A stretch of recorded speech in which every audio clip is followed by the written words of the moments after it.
Et nous recevons Nicole Ouvrard. Bonjour, vous êtes rédactrice en chef d'Agrapresse. Donc ce statu quo pour l'interdiction de ces pesticides tueurs d'abeilles, c'est une bonne nouvelle pour les apiculteurs?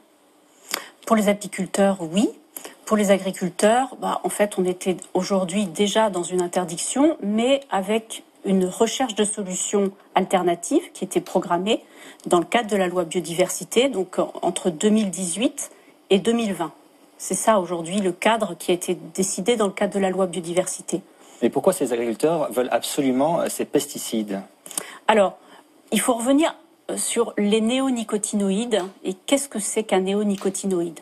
En fait, l'intérêt de ce produit, c'est le fait de pouvoir le traiter la semence, mettre ce produit uniquement sur la semence, et il a la capacité de protéger la plante, y compris l'extérieur et l'intérieur, on va dire, de la plante, pendant plusieurs mois.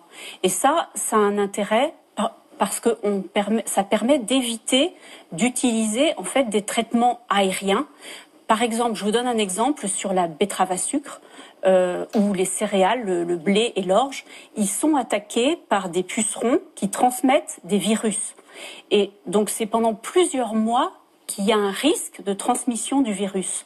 Et grâce en fait aux néonicotinoïdes, il n'y a plus besoin de traiter par traitement aérien, où il faudrait 2 ou 3 interventions par traitement aérien. Là, mais quelles sont les conséquences pour notre santé? Est-ce que ces pesticides sont plus dangereux que les autres?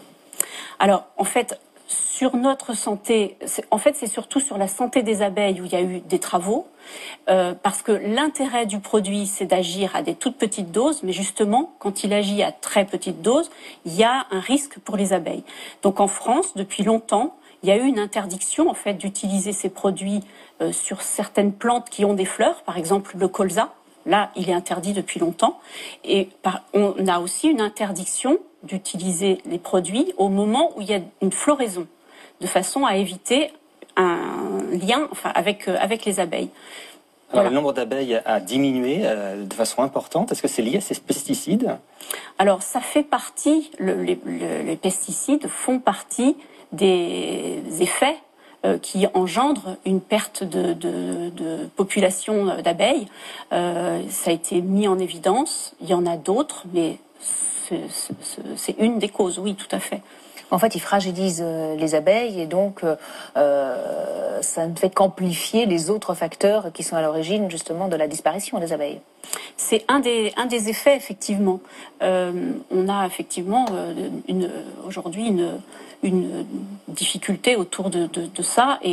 Mais ce que je vous disais tout à l'heure, c'est qu'effectivement, on peut utiliser les néonicotinoïdes sur certaines plantes qui n'ont pas de floraison, et c'est aujourd'hui le cas sur les céréales et sur la betterave. Il peut y avoir des conséquences sur notre alimentation, parce que s'il y a moins d'abeilles, il y a aussi moins de miel, moins de production de miel, moins de vente. Oui, alors aujourd'hui, évidemment, aujourd'hui, on est en train de travailler sur ces questions. L'interdiction des néonicotinoïdes radicale, en fait, ce que la France a décidé, d'aller plus loin que l'Union européenne, puisqu'aujourd'hui, il ne reste que quelques néonicotinoïdes qui sont autorisés au niveau de l'Union européenne.